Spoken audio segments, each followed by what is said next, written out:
안녕하세요. 사연 읽어주는 남녀입니다. 오늘도 와주셔서 감사드리며 그럼 오늘의 사연 바로 소개해드리겠습니다. 비밀번호를 누르는 소리가 들리는 걸 보니 남편이 퇴근을 한 모양입니다. 오늘도 우리 집돌이 남편이 칼퇴근을 하고 돌아오는 걸 거예요.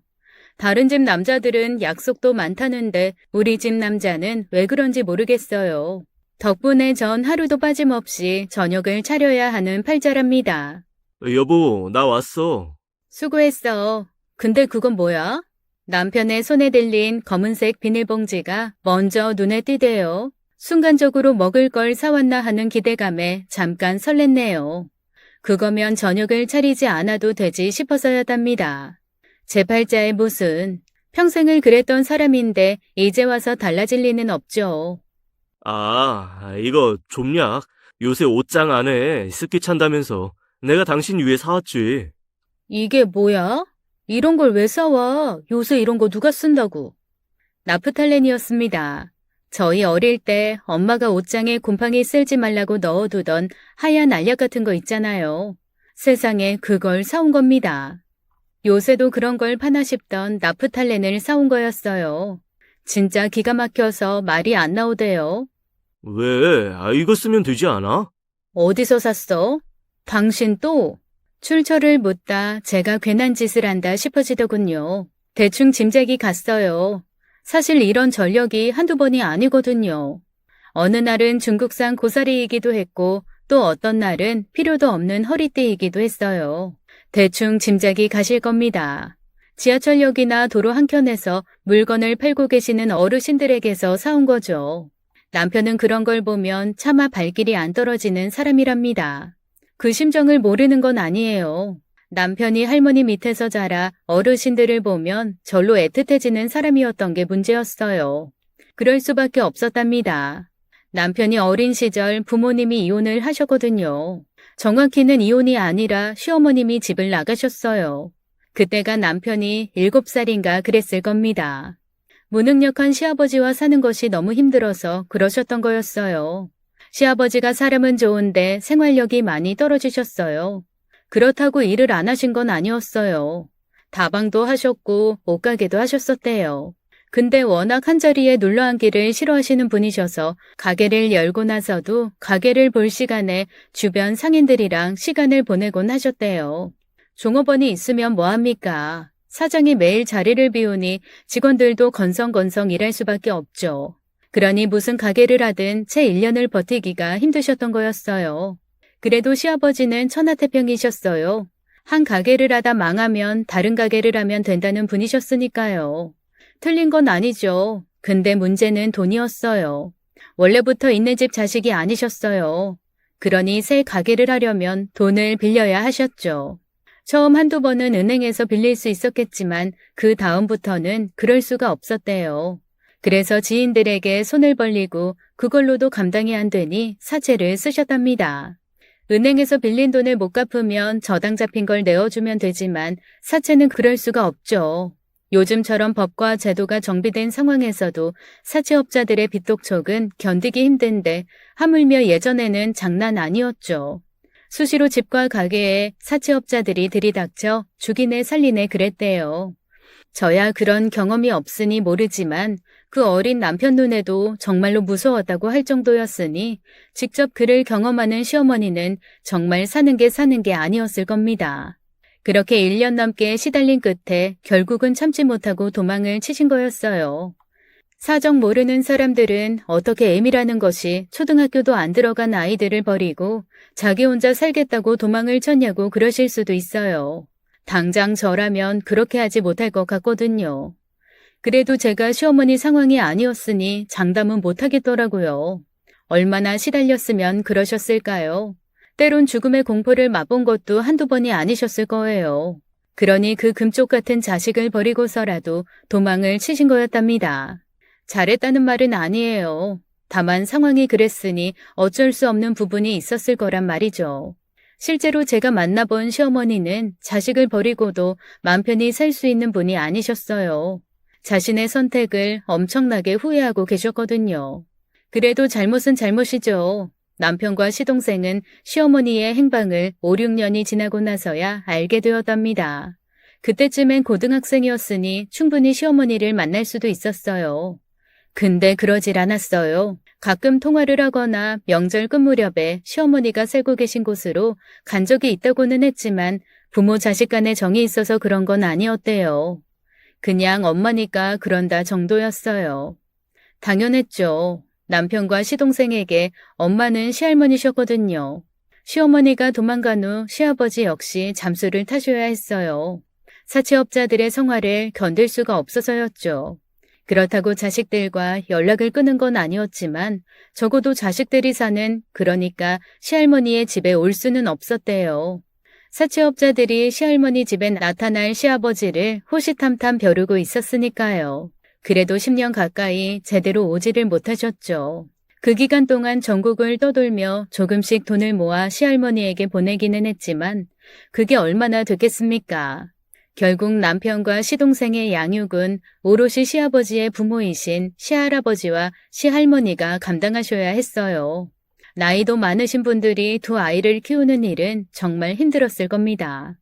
다행히 남편과 시동생이 그런 환경 속에서도 한 번도 삐뚤어지지 않고 자라서 그런 걱정은 않으셨지만 그래도 생활고는 다른 문제죠. 두 분이 평생을 부지런히 사셔서 아무 일이 없었다면 노후에도 자식들에게 기댈 이유는 없었어요. 근데 시아버지가 사고를 치셨으니 뒷감당을 해야 하셨어요. 전에 듣기론 시아버지의 사채 상당 부분을 막아주셨다더라고요. 근데 완전히 다 막을 순 없었겠죠. 그래서 시아버지가 잠수를 타고 시어머니가 도망을 가신 거였어요. 가지고 있는 재산 대부분을 아들의 사채를 막는 데 쓰고 나니 수중엔 거의 돈이 없었죠. 그 상황에서 두 손자를 키워야 했으니 돌아가실 때까지도 일을 손에서 못 놓으셨고요. 아무리 어리다고 해도 할머니, 할아버지가 자신들을 키우기 위해 얼마나 많은 희생을 치러야 했는지는 알 수 있었대요. 그래서 더 착한 손자로 자란 거기도 하고요. 두 분의 은혜에 보답하는 착한 손자가 되기 위해 자기가 할 수 있는 건 오직 공부뿐이라는 말을 수도 없이 들었을 겁니다. 정말로 남편이 열심히 공부를 했어요. 완전 명문대까지는 아니지만 그래도 부끄럽지 않은 대학에 진학할 수 있었던 이유였어요. 아쉽게도 도련님은 그러시진 못했어요.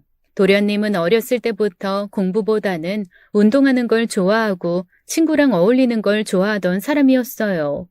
그렇다고 문제를 일으키거나 그러진 않았어요. 두 형제가 다 기본적으로 심성이 참 착하거든요. 부모도 없이 자란 사람이라고는 믿기지 않을 정도였죠. 부모가 없다고 다 엇나가는 건 아니지만 아무래도 부모의 사랑을 못 받고 자라면 그럴 확률이 커질 수밖에 없을 겁니다. 그럼에도 두 형제가 다 좋은 사람일 수 있었던 건 역시 조부모님들 때문이었어요. 두 분은 그 상황에서도 남편과 시동생을 끔찍히 아껴주셨어요. 제가 시할아버지는 뵙지 못했어요. 제가 남편과 결혼할 때 이미 시할아버님은 돌아가신 뒤였기 때문이었죠. 시할머니는 저희가 결혼하고 3년 뒤에 돌아가셨고요. 그 3년 자주 뵙지는 못했지만 그래도 시할머니가 얼마나 큰 사랑으로 두 사람을 키웠는지는 분명히 알 수 있었어요. 손자가 얼마나 예뻤으면 부족한 저조차도 금이야 오기야 해주셨겠습니까? 명절에 시할머니를 뵈러 가면 항상 용돈을 준비해 두셨다가 저한테 몰래 주곤 하셨답니다. 사실 말이 안 되는 거죠. 평생을 두 손자 키우느라 힘겹게 사시다 말년에 손자들 용돈을 받으며 사셔야 했는데 시할머니는 안 그러셨어요. 몸을 움직일 수 있는데 왜 집에서 노냐면서 일을 다니셨거든요. 남편과 시동생이 아무리 말려도 들은 채도 않으셨어요. 혼자 사시니 큰돈 들 데가 없어서 두 사람이 준 용돈으로도 충분히 생활이 가능하셨어요. 게다가 나라에서 나오는 돈도 조금은 있으니 더더욱 그러지 않아도 됐죠. 그런데도 일을 다니신 건 역시 두 손자들에게 조금이라도 더 많은 걸 남겨주고 싶다는 욕망 때문이었습니다. 저한테 용돈을 주신 것도 같은 이유셨어요. 종수한테는 말하지 말아라. 이거 갖고 있다가 너 먹고 싶은 거 사 먹고. 할머니, 괜찮아요. 저희 돈 잘 벌어요. 저희도 회사 잘 다니고 저도 회사 다녀서 월급 많이 받는걸요? 안다. 우리 종수가 얼마나 공부를 잘했는데. 그래서 좋은 대학도 가고 좋은 회사에도 다니잖니. 할미 용돈도 매달 주고 고맙다. 너희들 생활비도 적잖이 들 텐데 할미라는 게 보태주지는 못할 망정 용돈이나 받아 쓰고. 너한테 너무 고마워. 고맙다. 아니에요. 할머님이 저희 그이랑 도련님 키우느라고 얼마나 고생했다는 걸 알고 있는걸요. 저희가 매번 그 이야기 해요. 자기가 빨리 성공해서 할머니 더 좋은 집 지어드리는 게 꿈이라고요.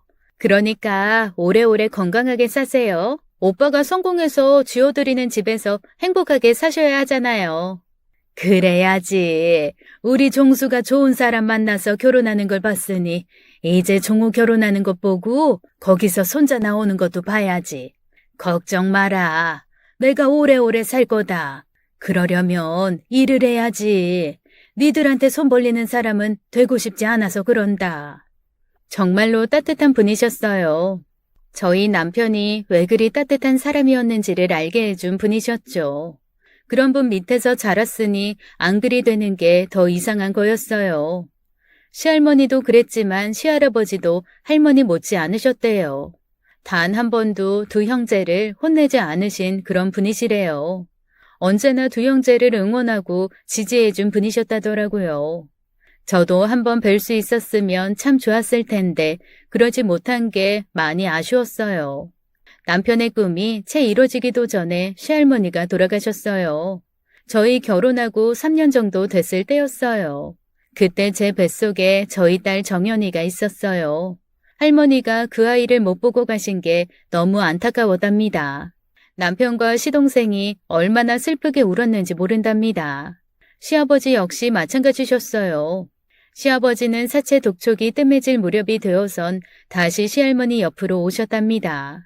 주민등록도 말소된 분이시라 제대로 일도 못했지만 그래도 시할머니 옆에 계시면서 이런저런 동네 일을 거들며 시할아버지가 떠난 자리를 잘 메워주셨어요. 새 부자의 오열 속에 할머니가 떠나신 후 할머니가 남겨주신 유산을 보고는 또 얼마나 울었는지 모릅니다. 할머니는 새 부자 앞으로 각각의 통장을 만들어 놓으셨더라고요. 그것도 할머니 명의가 아닌 각자의 명의였어요. 말로는 그랬대요. 당신이 필요해서 그러니 각자 이름으로 된 통장을 만들어서 달라고요. 쉽게 말하면 명의를 빌려가신 거였어요.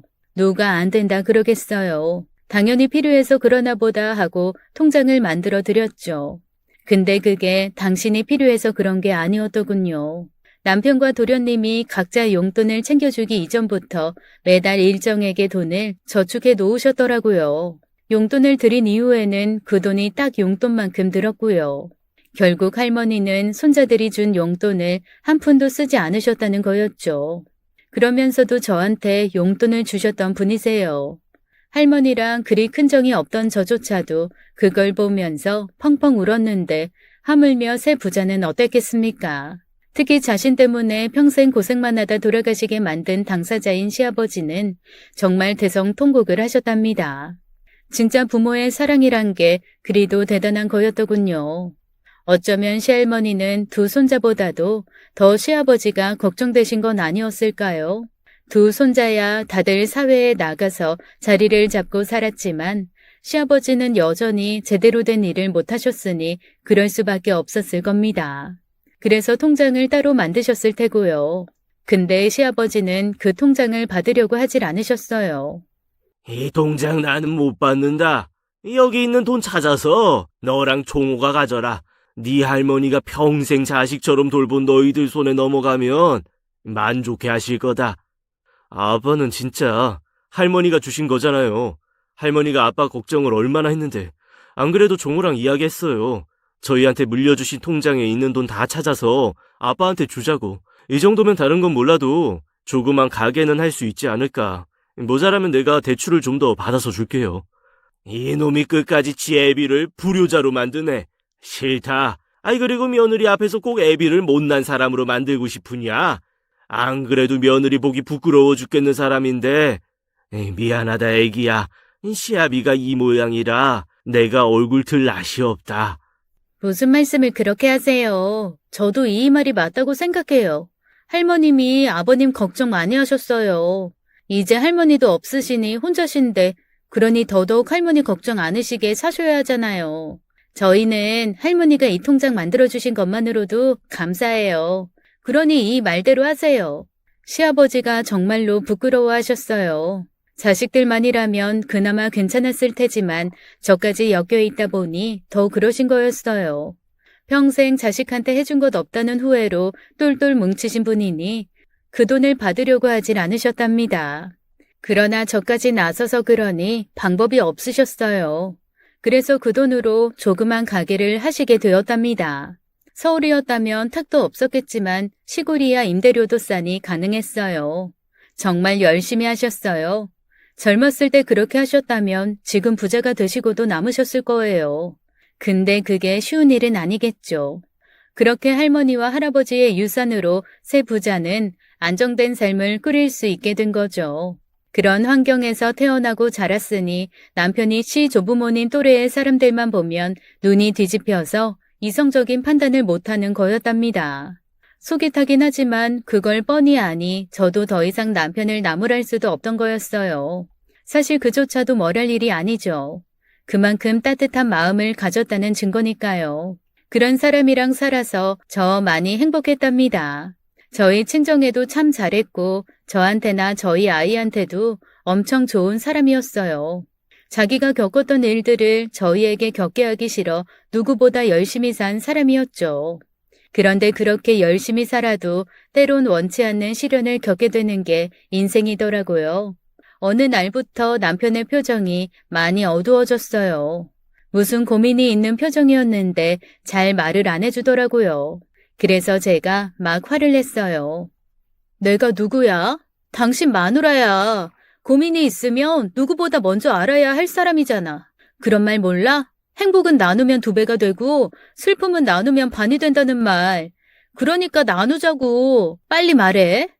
미안. 당신이 알면 괜히 걱정할까봐.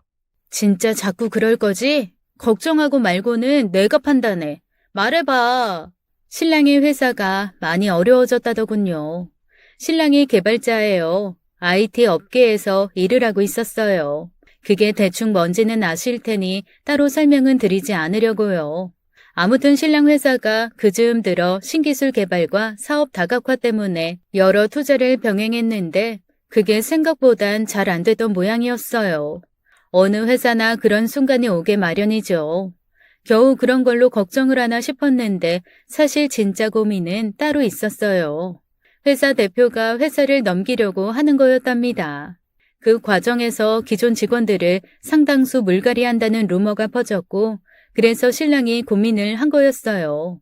신랑이 30대 중반의 선임 개발자긴 했어도 그 바닥은 워낙 변동이 심해서 안심하고 있을 상황은 아니었거든요.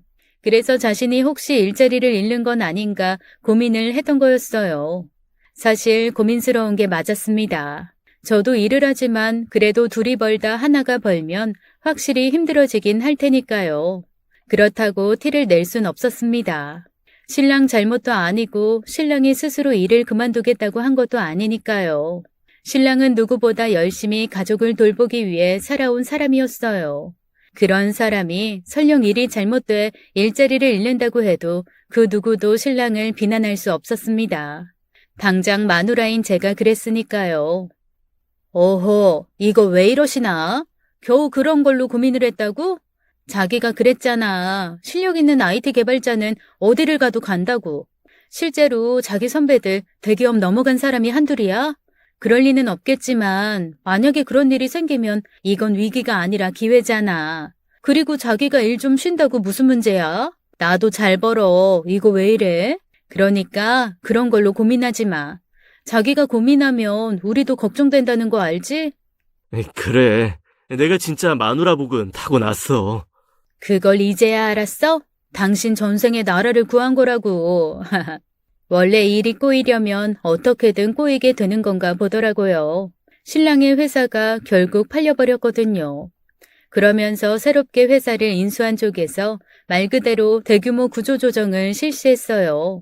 너무 이곳저곳에 전력을 분산시켜 회사의 경쟁력을 약화시켰다는 컨설팅 회사의 진단 때문이었어요. 그래도 신랑은 안전하다는 평이었는데 그게 잘 안 됐어요. 설명하면 긴데 신랑이 자기의 이익 대신 함께 일하던 사람의 이익을 지켜주는 과정에서 결국 신랑이 회사를 나오게 됐어요.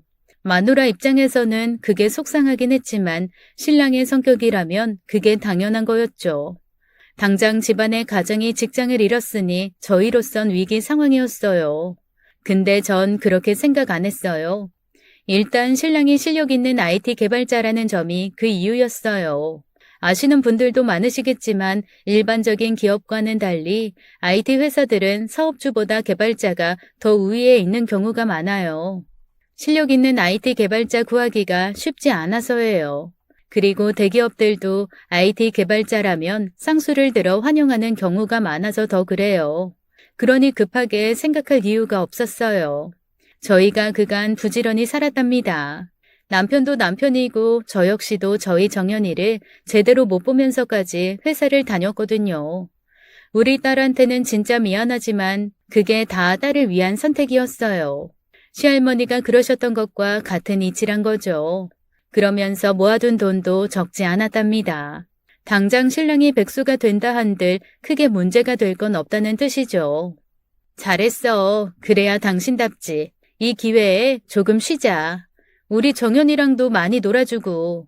안 그래도 우리 맨날 우리 딸한테 미안해하고 살았잖아. 이번 기회에 당신이 급이 좀 갚아보자. 정말 솔직한 심정이었어요. 하루가 다르게 쑥쑥 커가는 딸을 제대로 못 보고 사는 것 같아 언제나 미안한 마음이었거든요. 비록 엄마인 제가 그러지 못하지만 아빠가 그래주면 그것도 괜찮을 것 같았어요. 그래서 그런 말을 한 거였죠. 처음엔 남편도 많이 불안해했어요. 근데 제가 그간 저희 집 경제 상황이나 지출 내역 등을 보여주며 마음 졸이지 않아도 된다는 걸 알려주니 이 사람이 비로소 마음을 놓더라고요. 제가 광고회사에 다녀서 PT 하나는 끝내주거든요. 제가 마이크를 잡으면 긴가민가 하는 광고주들도 넘어오는 판인데 누구보다 잘하는 남편 하나쯤 설득하는 건 일도 아니었답니다. 그렇게 남편이 주부의 길로 접어들었어요. 그래서 오늘 저녁은 뭔데? 오리 주물럭? 나쁘진 않은데 오리 누린내는 제대로 잡아야 할 거야. 열심히 준비해놔. 알지? 소주는 서비스인 거. 오후 서너 시가 되면 남편한테 전화를 걸어 저녁 메뉴를 물어보는 일이 어찌 그리 신나든지요. 매번 퇴근길이면 저를 걱정하게 만들었던 저녁 메뉴 선정에 대한 고민을 안 하게 되니 사는 게 30배쯤 더 편해졌답니다. 진짜 평생 그러고 살아도 그리 나쁠 것 같지 않다 싶었을 정도예요. 저만 그렇게 생각한 게 아니었어요. 제 주변 동료들도 다 저를 부러워한 게 그 증거였죠. 언니, 그거 알아? 얼마 전 포브스에서 조사했는데 지금 세상에서 가장 행복한 사람 1위가 서유림이라더라. 아, 진짜 세상 불공평하지 않아? 회사에선 실적 좋다고 칭찬받지 집에 가면 우렁이 남편이 밥 차리고 기다리고 있지. 비결이 뭐야? 나 좀 알려줘. 이것 봐라. 이 엄청난 성공 노하우를 맨입에 알려달라고? 처음엔 그리 얌전했는데 직장생활 5, 6년 하니 이젠 뺀질이가 다 됐네. 야, 이준. 내가 널 그리 가르쳤냐? 아니, 이럴 땐 달콤한 초코 케이크에다가 아이스 아메리카노 한 잔 받치면서 물어야 한다고 그랬지. 내가 아주 못 가르친 건 아니네. 그래, 그걸 아는 놈이 이런단 말이야? 빨리 안 뛰어가. 넵, 선배님, 10초 안에 대령하겠습니다. 그러니 비법 좀. 비법이라. 좋은 남자를 만나면 돼. 네 형부 같은 사람. 이제 늦었지. 유천 씨랑 이혼하지 않는 이상 그럴 순 없으니까. 하하. 언니. 돈만 생각하면 좋은 선택은 아니었지만 살다 보면 돈보다 더 중요한 게 훨씬 많은 거 아닐까요? 제가 그랬습니다. 안 그래도 화목한 가족이었지만 남편이 집에서 아이와 보내는 시간이 늘면서 더 그래졌어요. 저도 저지만 저희 아이가 진짜 좋아했어요. 엄마, 오늘 아빠랑 고양이 가게 다녀왔다? 아빠, 사진 보여줘. 고양이 진짜 귀여워. 남편이 아이를 데리고 캣카페를 다녀왔답니다. 저희 아이가 고양이나 개를 엄청 좋아하는데 집에서 기르긴 좀 그랬거든요. 아무래도 저희 둘 다 일을 했다 보니 반려동물을 제대로 키울 자신이 없어서 딸의 성화를 애써 외면했답니다. 그래서 남편이 딸을 달래주려고 캣카페를 가서 놀고 왔던 거였어요. 귀엽지? 엄마도 같이 갔으면 좋았을 텐데. 엄마도 그러면 안 돼? 엄마도 아빠처럼 회사 가지 마. 어린 아이다운 발상이었습니다. 그럼 어떻게 되는지도 모르면서 말이죠. 엄마도 회사 안 가면 우리 집은 뭘 먹고 살아. 정연이 장난감도 못 사고 고기도 못 먹을 텐데 그래도 괜찮아? 고민이 되는 눈치대요. 얼마나 귀엽든지. 그래도 남편이 집에 있으니 어느 정도는 딸을 케어해 줄 수 있어서 다행이지 싶었답니다. 딸이 좋아하는 걸 아니 남편이 또 다른 고민을 하더라고요. 말씀드렸다시피 IT 개발자, 특히나 실력이 검증된 사람이라면 여기저기서 스카우트 제의가 따라붙게 된답니다. 남편이 그런 케이스였죠. 그 바닥이 좁다 보니 남편이 회사를 나간 게 알려졌고 기다렸다는 듯 스카우트 제의가 들어왔어요. 그러나 당장은 움직일 생각이 없었습니다. 저희끼리도 최소 6개월은 쉬면서 생각해보자고 이야기를 했고요. 그리고 기존의 일은 가급적 피했으면 하는 게 남편의 뜻이기도 했습니다. 컴퓨터 개발자라고 하니 겉보기엔 꽤 근사한 직업처럼 보이지만 사실 IT 개발자라는 게 노가다와 별다를 게 없어요. 하루 종일 모니터만 쳐다보면서 온갖 변수를 수정하고 다시 재입력해야 하는 반복 작업을 주로 하거든요. 당장은 그걸 여기저기서 필요로 하니 찾는 사람도 많지만 길게 보면 변화가 필요한 일이었답니다. 사실 대부분의 IT 개발자들이 그걸 알면서도 막상 먹고 사는 게 먼저니 변화의 필요성을 알면서도 애써 외면하는 거죠. 남편이라고 안 그랬겠습니까만 다행히 시간과 기회가 주어졌으니 새로운 일을 했으면 하더라고요. 그게 바로 코인이었어요. 요즘 전 세계적으로 난리가 난 아이템인데요. 따지고 보면 돈 이야기입니다. 남편이 그쪽에 평소부터 관심이 많았었어요. 부작용에 대한 이야기도 많고 사기니 어쩌니 하는 이들도 있지만 분명히 미래 산업으로서의 가치가 있는 분야랍니다. 그래서 남편이 낮 시간에는 딸과 놀아주고 집안일도 했지만 남는 시간에는 코인에 관한 공부를 꾸준히 해오고 있었어요. 그래서 몇몇 스카우트 제의를 거절한 거였습니다. 당장은 조건도 좋고 연봉도 올라가니 혹할 법하지만 그렇게 한다면 다시 예전의 삶을 반복해야 하니 움직이려고 하지 않은 거였죠. 가정의 책임을 다해야 한다고 생각하는 남편이 그런 얘기를 몇 번 제게 했습니다. 예전에 나랑 일한 윤 선배 알지? 선배가 내 이야기 듣고 자기 회사 오라는데 직급도 올라가고 연봉도 이전 회사의 1.5배는 된다면서 자기는 어떻게 생각해? 내 생각보단 당신 생각이 더 중요하지. 어떻게 하고 싶은데? 잘 모르겠어. 그래도 가야 하지 않을까? 당신 혼자서 일하는 것도 미안하고. 어허, 난 괜찮다니까. 당신 월급 없어도 우리 당장 먹고 사는데 아무 지장 없어. 진짜로 당신이 원하는 거라면 해도 좋지만 그게 아니라 우리 때문에 그러는 거라면 난 안 했으면 좋겠어. 노가다 하는 게 뭐 좋은 거라고. 진짜 그래도 돼? 당연하지. 대신 조건이 있어. 조건? 뭔데?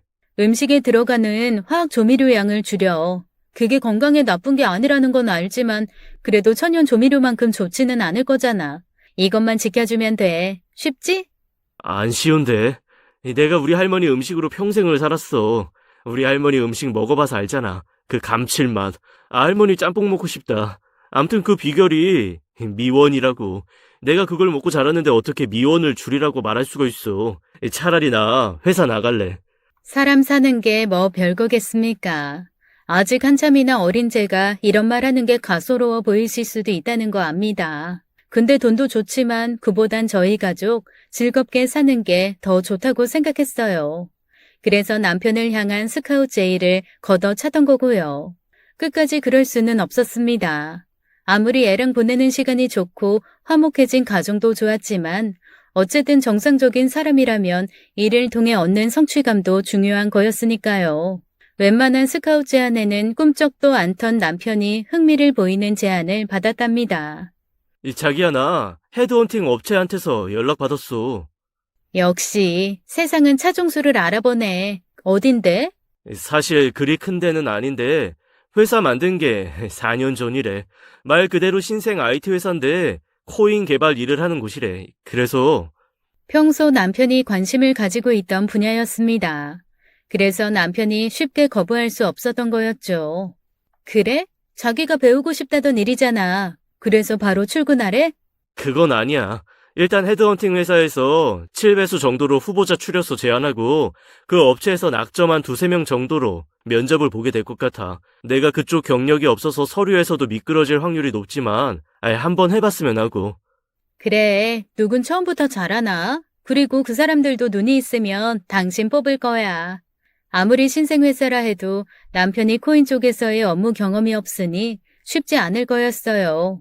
그래도 헤드헌팅 업체에서 남편에게 제안이 왔다는 건 가능성이 있다는 뜻이니 일단은 시도를 해본다더군요. 그렇게 이력서를 제출하고 한 보름이 지났을 때였습니다. 퇴근하고 집에 갔는데 남편이 싱글벙글이대요. 나 서류 통과했어. 다음 주에 면접 보재.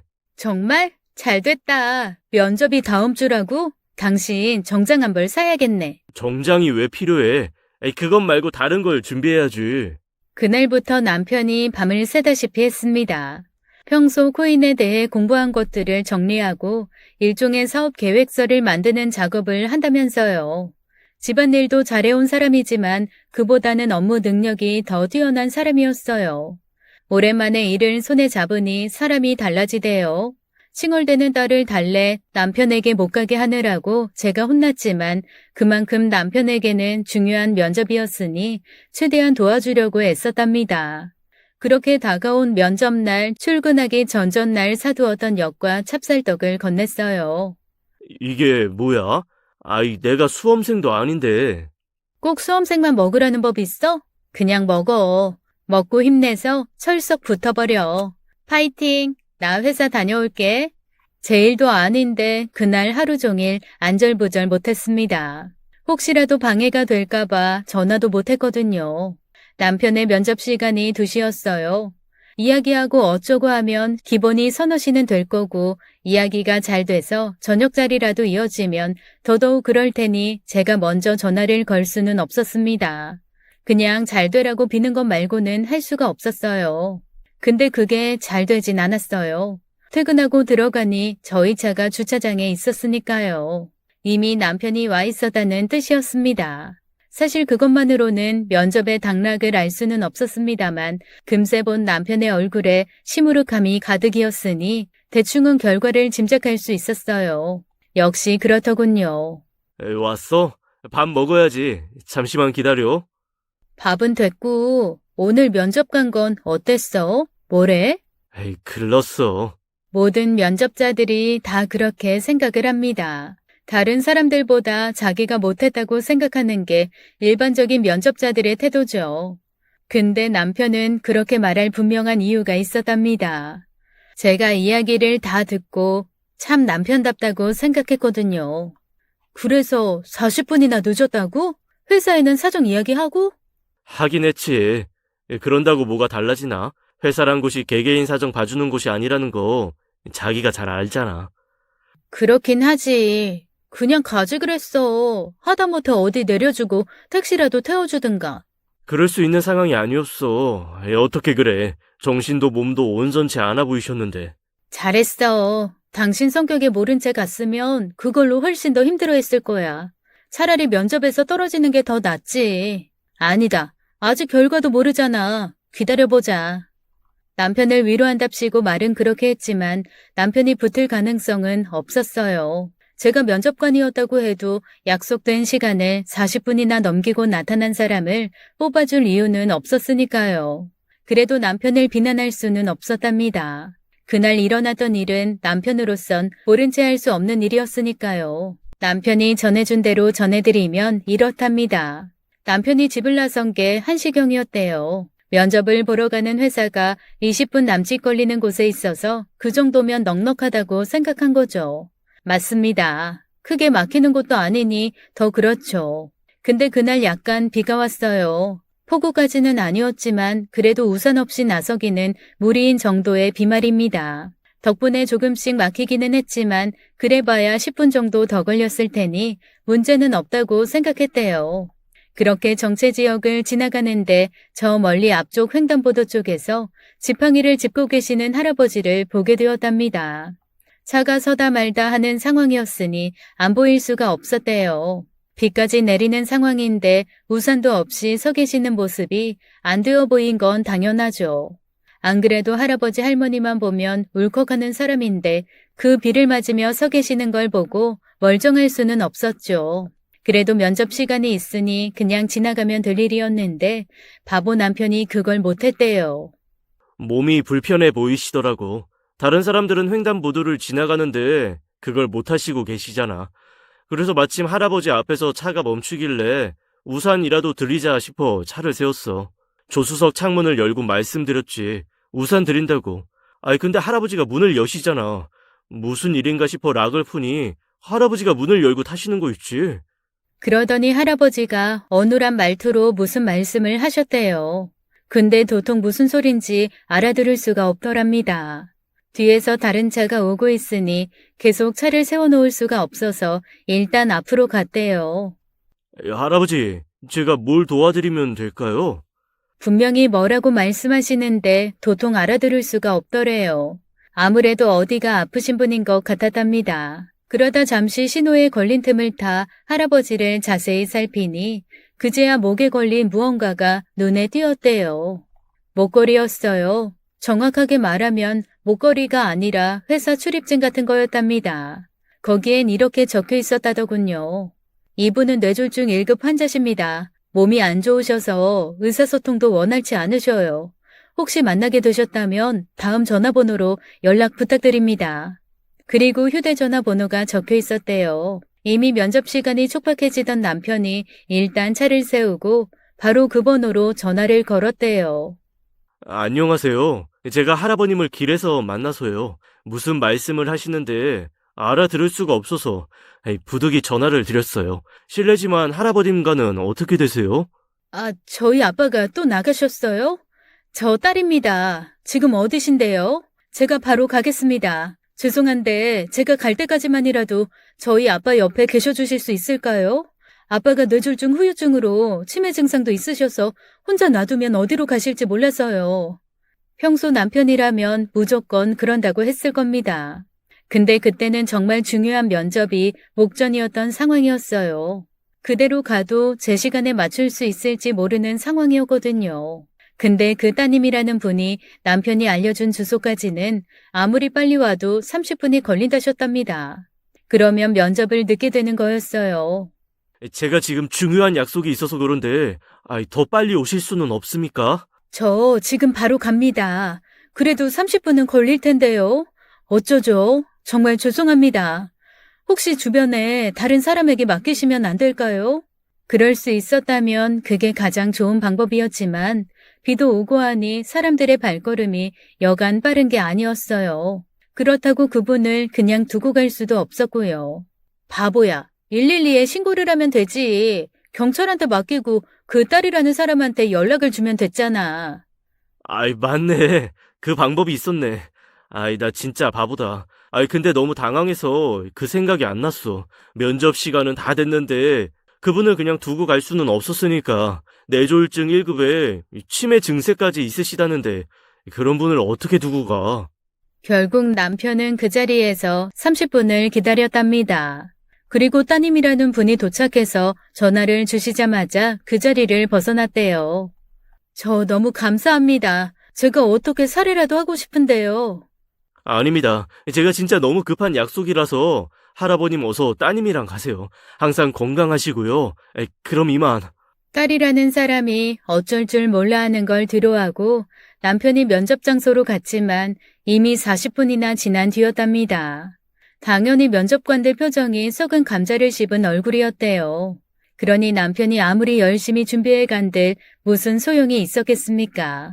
사정을 설명하는 게 더 변명을 하는 것 같은 분위기였다니 결과는 안 봐도 뻔했죠. 예상대로 남편은 그 회사에 불합격되었습니다. 그래도 남편은 후회 없다고 그랬어요. 다음 날 그 딸이라는 사람이 전화를 걸어서 남편에게 살해를 한다는 걸 극구 거절한 것도 남편다운 행동이었어요. 그래도 한동안 기가 죽은 건 맞았죠. 자기가 원하던 일을 할 수 있는 기회를 놓쳤잖아요. 사정이 무엇이든 자기 잘못 때문에 그리 되었으니 자책을 할 만도 했죠. 그렇게 그 일은 해프닝으로 끝나는 줄 알았습니다. 아니었어요. 진짜 해프닝이라고 할 만한 일이 연이어 발생했거든요. 그날 할아버지를 구해준 뒤 그 딸이라는 분한테서 여러 번 연락이 왔다더라고요. 남편이 괜찮다고 수없이 말해도 자기는 어떻게든 살해를 하고 싶다면서요. 하마터면 아빠가 잘못될 뻔한 걸 막아주었으니 딸로선 당연히 그래야 한다면서요. 심지어 살해를 해야 마음이 편하니 받아달라고까지 했답니다. 그분의 심정이야 충분히 이해가 가지만 문제는 남편이 겨우 그 정도 일을 했다고 살해를 받겠다 할 사람이 아니란 거였죠. 진짜 요새는 그 사람 번호를 차단할까 싶어진다니까. 내가 한 게 뭐라고 그렇게 살해를 하겠다는 건지. 이 여자 완전 고집불통이야. 그 여자만 당신도 별다르지 않거든. 나 같으면 그냥 알았다고 그러겠다. 살해라고 해봐야 과일 바구니 하나 들고 와선 고맙다고 말하는 게 전부일 텐데. 웬만하면 알았다고 해. 그럴 필요가 뭐가 있어. 내가 아니라고 해도 다른 사람이 봤어도 그랬을 거야. 겨우 그까진 일로 살해는 무슨 살해야. 세상에 자기 같은 사람이 차고 넘친다고 생각하는 남편을 보니 괜히 웃음이 나대요. 저렇게 순에 빠져가지고 어떻게 이 험한 세상을 살까 싶기도 했고요. 그래도 기분은 좋았습니다. 저렇게 선한 사람이 내 남편이라는 게 너무 자랑스러웠어요. 그렇게만 끝났으면 별일이 없었을 텐데 문제는 그 딸이라는 여자도 남편 못지 않았다는 겁니다. 퇴근을 하고 집으로 들어서려는데 저희 빌라 주차장에 고가의 외제차가 서 있대요. 처음엔 다른 집에 누가 놀러 온 거라 생각했습니다. 저희 빌라 차들이야 다 알고 있으니까요. 저희 빌라에 어울릴 그런 차가 아니기도 했고요. 아무 생각 없이 집에 들어섰는데 현관에 놓인 여자 구두가 먼저 눈에 띄대요. 그러고 보니 저희 거실 소파에 남편과 한 여자가 앉아 있었고요. 안녕하세요. 저 조현진이라고 합니다. 이야기 들으셨는지 모르겠지만 남편분이 저희 아빠를 구해주셔서 감사하단 말을 전하고 싶어서 이렇게 실례를 무릅쓰고 찾아뵙게 되었어요. 정말 감사합니다. 아, 네. 솔직히 놀랐어요. 아무리 고마워도 거의 한 달 가까이 지난 때까지 감사함을 표하는 경우가 그리 흔하지는 않잖아요. 그리고 저희 집은 어떻게 알고 온 건지 궁금하기도 했고요. 자기야, 나 잠깐만. 잠시 실례하겠습니다. 남편을 안방으로 불렀답니다. 어떻게 된 건지 알아보려고요. 남편이 저희 집을 알려주지 않았다면 올 수 없었을 거잖아요. 근데 남편이 그랬을 사람이 아니란 게 문제죠. 내가 알려줬어. 응? 자기가? 왜? 안 그러려고 했어. 근데 저분이 그러시잖아. 딸이라는 그분이 정살해를 받지 않겠다면 돈을 보내신다고 했답니다. 요새 기술이 발달해서 전화번호만 있어도 돈을 보낼 수 있는 세상이거든요. 그래서 남편이 기겁을 하고 말렸답니다. 그럴 일이 아니라고, 누구라도 그랬을 일이라고 매번 하는 것처럼 그랬는데도 막무가내였대요. 남편도 눈치를 챘던 겁니다. 진짜로 남편이 감사의 말을 받지 않는다면 돈을 보내고도 남았을 거라는 걸요. 그분이 정말 대단한 분이셨거든요. 나중에 알았지만 암튼 그런 사람이었어요. 그래서 주소를 가르쳐 주었고 기다렸다는 듯 제깍 왔던 겁니다. 이왕 그리 되었으니 어쩝니까? 이렇게 와주셔서 감사해요. 근데 저희 말대로 누구라도 그랬을 겁니다. 그러니 너무 감사하게 생각 안 하셔도 돼요. 부부는 닮는다더니 정말 두 분이 똑같으시네요. 누구라도 그랬을 거라고요? 아닐 거예요. 그래서 더 감사한 거고요. 진심으로 감사합니다. 정말입니다. 덕분에 아빠가 무사할 수 있었어요. 그러면서 제 손을 잡는데 뭉클하대요. 자식이 부모 챙기는 게 뭐 그리 대수겠습니까만 진심이 느껴져서 그런 것 아닐까요? 덕분에 안 해도 될 말을 해버렸답니다. 식사 안 하셨으면 식사하고 가실래요? 제가 지금 일을 하고 와서 배가 많이 고파서요. 아, 죄송해요. 나가세요. 제가 진짜 맛있는 거 대접하고 싶어서요. 아니에요. 제 자랑 같지만 저희 신랑이 진짜 음식을 잘해요. 그래서 외식이용. 괜찮으시면 저희랑 드세요. 저희 신랑 음식 자랑 좀 하게. 자기야. 뭐 어때? 밥그릇 하나만 올리면 되는데. 괜찮으시죠? 그럴까요? 왠지 궁금하네요. 남편 밥 얻어먹는 게 제 평생 소원이었는데. 제 남편은 아니지만 반쯤은 소원 이룬 느낌이라서요. 하하. 덕분에 남편이 분주해졌답니다. 아무리 그래도 먹던 밥을 줄 수 없다며 집 앞 슈퍼로 달려갔거든요.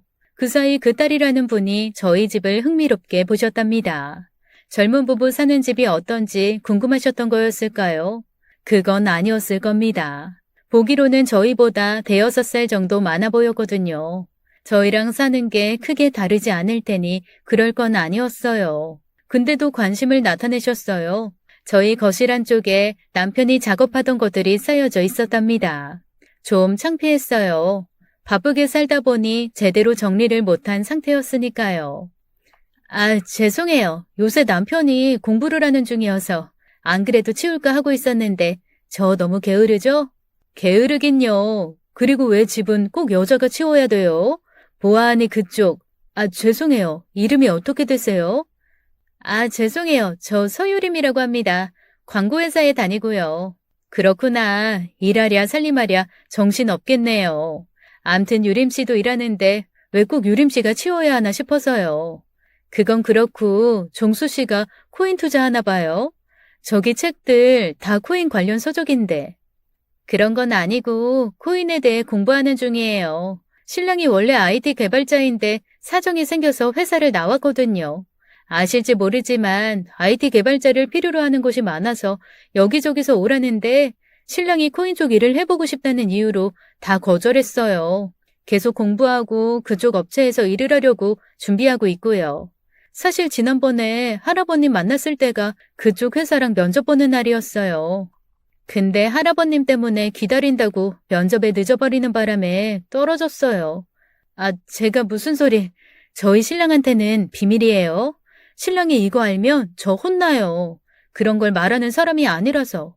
제 이야기를 들은 그분의 표정이 약간 이상해지는 눈치였어요. 근데 그럴 수도 있죠. 코인이라는 걸 잘 모르실 수도 있고요.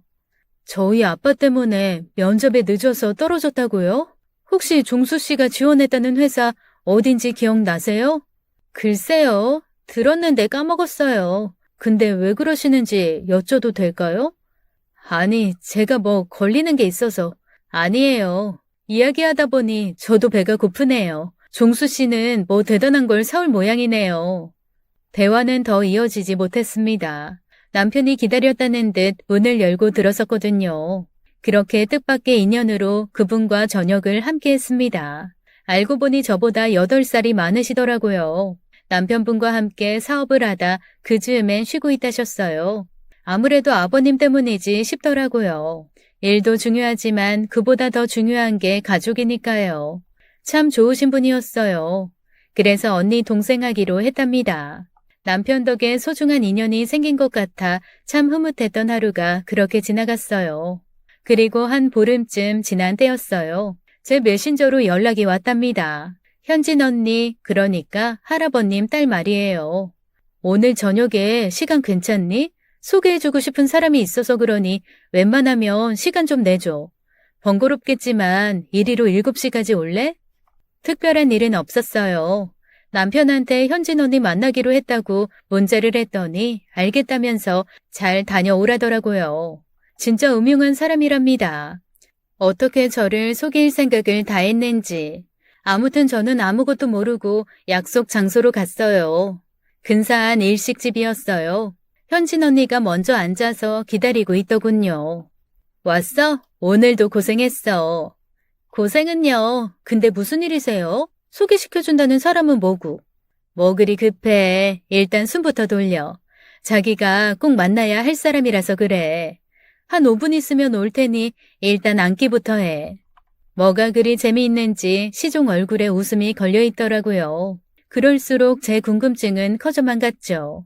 도대체 누굴 소개시켜준다는 거였을까 궁리하느라 5분이 훌쩍 지났답니다. 바로 그때 문을 두드리는 소리가 났어요. 부사장님, 손님 오셨어요. 네, 모셔요. 문이 열리고 한 남자가 등장하는 순간 너무 놀라 말이 안 나왔답니다. 설마 소개해준다는 사람이 저 사람이에요?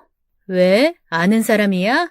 신기하네. 이번에 우리 회사 개발팀장으로 스카우트한 분인데 네가 어떻게 알아? 암튼 인사해. 안녕하십니까. 이번에 새로 입사한 개발 2팀 차종수라고 합니다. 만나서 반갑습니다. 당신, 언니, 이게 뭐예요? 너 아는 사람이었니? 나 몰랐다, 얘. 넌 인사 안 해? 언니 그만 놀리고 말 좀 해줘요. 이게 뭔데요? 진짜 놀라운 일 하나 얘기해드릴게요. 남편이 면접을 본 회사의 대표가 바로 언니 남편이었어요. 언니가 그 회사 부사장이고요. 그날 이야기를 듣고 간 언니가 회사에 확인을 했답니다. 그래서 남편이 떨어지게 된 이유를 알게 되었고요. 자기 아버지 때문에 남편이 떨어진 걸 알고는 남편을 다시 뽑고 싶었대요. 근데 티오가 다 차서 고민을 했다더라고요. 일이 되려던 건지 남편을 제치고 뽑았던 사람이 개인 사정으로 회사를 관둔다고 했대요. 그래서 남편을 바로 불러들였답니다. 그게 며칠 전 일이었대요. 그런데도 남편은 제게 이런 방구 귀띔도 안 한 거였어요. 완전 배신감 드는 거 있죠? 자기 진짜 왜 말을 안 했어?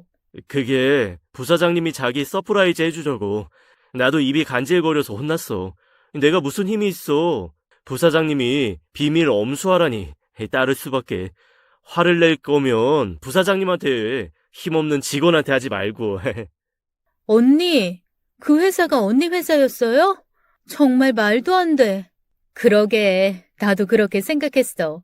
근데 따지고 보면 종수 씨가 우리 아빠 구해준 것부터가 말도 안 되는 일 아닐까? 진짜 세상이 신기하게 느껴졌습니다.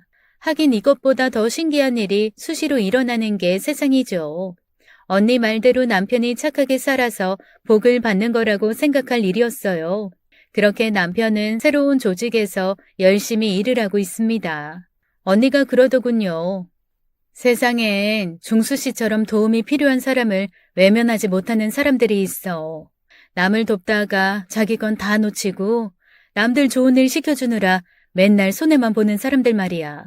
누구는 그런 사람들을 바보라고 말하기도 하지. 근데 너 그거 아니?